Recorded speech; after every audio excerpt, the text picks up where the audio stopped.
Assalamualaikum warahmatullahi wabarakatuh. Kita akan lanjutkan pembahasan berikutnya, yaitu fungsi dan grafiknya. Sebelum pembahasan ini sebenarnya ada pembahasan tentang sistem koordinat Kartesius dan grafik persamaan. Saya tidak bahas karena itu sangat familiar, sudah kita kenal sejak sekolah menengah. Namun tentu ini sangat penting karena akan digunakan pada pembahasan kita kali ini, yaitu tentang fungsi dan grafiknya.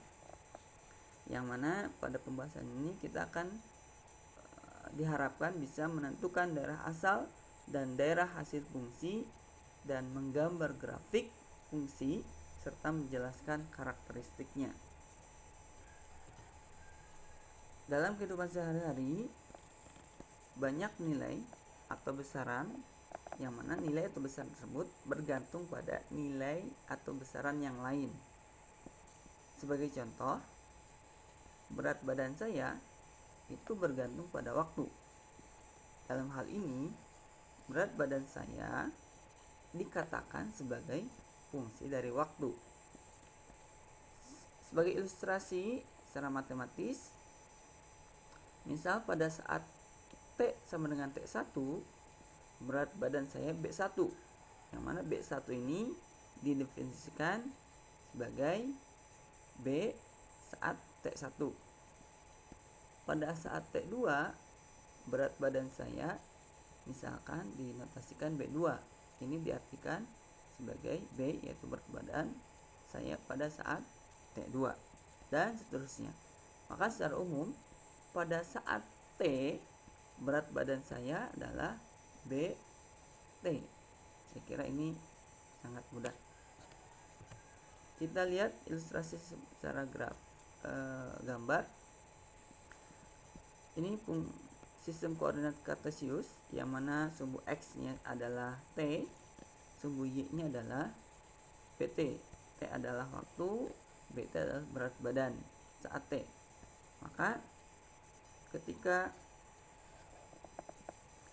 T-nya bergerak dari kiri ke kanan, kita alami, yaitu berat badan kita akan terus semakin meningkat, ya, dari anak-anak, remaja, dewasa, kadang juga turun mungkin dalam kondisi tertentu, naik lagi, dan seterusnya. Ini ilustrasi dari berat badan, yang mana berat badan bergantung pada waktu. Kita lihatkan definisi fungsi secara matematisnya seperti apa. Fungsi f kita batasi dari R1 ke R1, real ke real, adalah suatu aturan yang memetakan, yang mengaitkan, ya, setiap bilangan X di suatu himpunan D, yaitu daerah asal, yang mana daerah asal ini bagian dari bilangan real, dengan sebuah nilai tunggal fx, elemen dari real. Secara notasi matematisnya seperti ini. Fungsi memetakan X sehingga fx, yang mana X-nya elemen daerah asal. Nah, sekali lagi, F memetakan X ke X ke fx bisa dikatakan seperti itu, yang mana X-nya elemen dari D-nya daerah asal.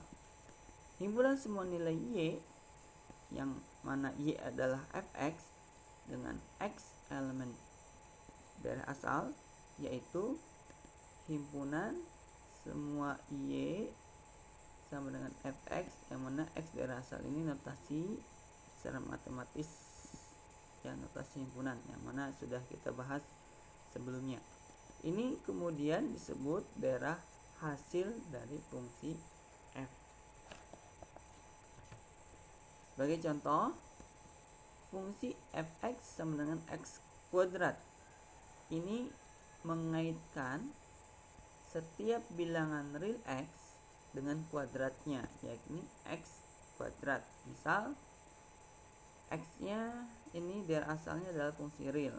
Fungsi real dari min t hingga sampai t hingga kita ambil misalkan 1. Maka 1 ini dikaitkan dengan kuadratnya sama dengan 1. Min 2 misalkan, sekarang yang min, yang negatif, dikaitkan dengan kuadratnya. Min 2 kali min 2 jadi 4. Jadi min 2 adalah x, 4 adalah y-nya. Sehingga daerah asal fungsi ini adalah R, sedangkan daerah hasilnya adalah, untuk daerah asal R ini adalah 0 sampai t hingga. Tidak ada yang negatif pada fungsi ini. Contoh yang lain misalkan Gx, yaitu 1/x. Ini mengaitkan setiap bilangan real x tidak sama dengan 0 dengan kebalikannya, yakni 1/x. Mengapa x tidak sama dengan 0 ini tidak masuk? Karena nanti tidak akan terdefinisi pada fungsi ini. Nah, daerah asal fungsi ini adalah R kecuali 0. Sedangkan daerah hasilnya adalah R kecuali 0 juga tentunya. Ya. Ini sebagai catatan bahwa bila daerah asal suatu fungsi tidak disebutkan secara spesifik, ya misalkan x-nya tidak disebutkan dari 1 sampai 4 atau dari min 5 sampai 10 dan seterusnya, ini tidak disebutkan seperti itu, maka kita sepakati bahwa daerah asalnya adalah himpunan bagian terbesar dari bilangan real yang membuat fungsi tersebut terdefinisi. Sebagai contoh, daerah asal fungsi fx sama dengan akar dari 1 min x adalah min t hingga sampai 1. Ini untuk daerah asal fungsi ini tidak didefinisikan secara, tidak disebutkan secara spesifik. Maka daerah asal yang memenuhi fungsi ini terdefinisi adalah ini, seperti itu. Baik, sebelum ke grafik fungsi, kita review bahwa fungsi ini ibarat, ilustrasinya ibarat mesin, yang mana mesin tidak semua bisa masuk ke mesin itu, hanya benda-benda yang diizinkan saja yang bisa masuk ke mesin tersebut. Benda yang masuk ke mesin itu adalah dikatakan X, mesin tersebut adalah fungsi, sedangkan yang keluar adalah fx yaitu y. Itu ilustrasi yang lain dari memahami fungsi, atau di SMA barangkali dengan diagram garis ya. Nah, silakan coba dilihat lagi. Baik, kita lanjutkan dengan pembahasan grafik fungsi. Grafik fungsi f ini tidak lain adalah grafik persamaan y sama dengan fx. Ya, coba lihat lagi tentang persamaan fungsi grafik persamaan yang dibahas pada sistem koordinat kartesius. Sebagai contoh, jika fx sama dengan x kuadrat, maka grafiknya adalah grafik persamaan y sama dengan x kuadrat. Nah, ini ilustrasinya seperti ini. Untuk menggambar grafik fungsi seperti pada grafik persamaan, kita bantu dengan tabel bantu ya. Saya ini tidak bisa mengilustrasikan. Misalkan ada x, ada y, kita ambil misalkan x-nya min 2 sampai 2. Maka kita hitung untuk y-nya, kalau x-nya min 2, y-nya 4. X-nya min 1, y-nya 1. X-nya 0, y-nya 0, dan seterusnya. Lalu kita plot titik-titik tersebut pada grafik, lalu kita hubungkan dengan suatu garis, yang mana garis ini kita kemudian sebut kurva ya, dan kita buat peroleh sketsa dari grafik fungsi y sama dengan x kuadrat. Nah, sebagai catatan perhatikan bahwa grafik pada gambar ini berada di atas sumbu x ya. Berada pada sumbu x, di atas sumbu x, tidak ada di bawah sumbu x. Kemudian berpotongan dengan sumbu x. Ya, berpotongan dengan sumbu x ini di 0,0 ya, hanya di titik ini, tidak di titik yang lain, dan simetris terhadap sumbu y. Simetris itu artinya sama ya, sebelah kanan sumbu y dengan sebelah kiri sumbu y ini sama. Nah, kondisi-kondisi seperti ini ya, berada di atas sumbu x, berpotongan dengan sumbu x di 0,0 dan simetris terhadap sumbu y, ini kemudian dikatakan karakteristik dari grafik fungsi y sama dengan x kuadrat. Seperti itu ya. Jadi mudah-mudahan bisa dipahami ya terkait dengan fungsi dan grafik fungsi. Nah, selanjutnya kita mengenal fungsi genap, fungsi ganjil, yang mana fungsi genap, fungsi ganjil ini bisa didefinisikan jika f min x sama dengan fx untuk semua x ya.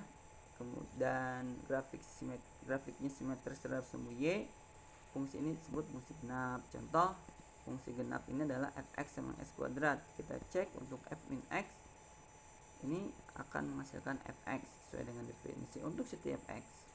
Maka ini fungsi genap ya.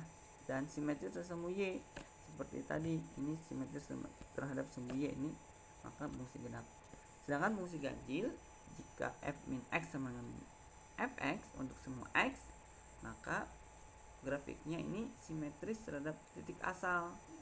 Fungsi yang demikian disebut fungsi ganjil. Contoh di sini fx sama dengan x pangkat 3. Jika kita cek f min x, maka akan dihasilkan min x pangkat 3, yang mana ini adalah min fx ya, min fx. Dan kita lihat ilustrasinya di sini, dia simetris seperti ini kurang lebih, walaupun ini mungkin bukan x pangkat 3 ya, tapi maksud simetris terhadap titik asal itu seperti ini. Dia seperti ini. Kalau simetris terhadap sumbu y seperti ini ya, kiri kanan sumbu y sama, ini berarti antara kiri kanan titik asal ini seperti ini. Ini grafik fungsi untuk nilai mutlak seperti ini ya, fungsi harga mutlak. Dan sebagai latihan, silakan nanti coba kerjakan soal-soal berikut ini. Baik, terima kasih untuk pembahasan kali ini. Assalamualaikum warahmatullahi wabarakatuh.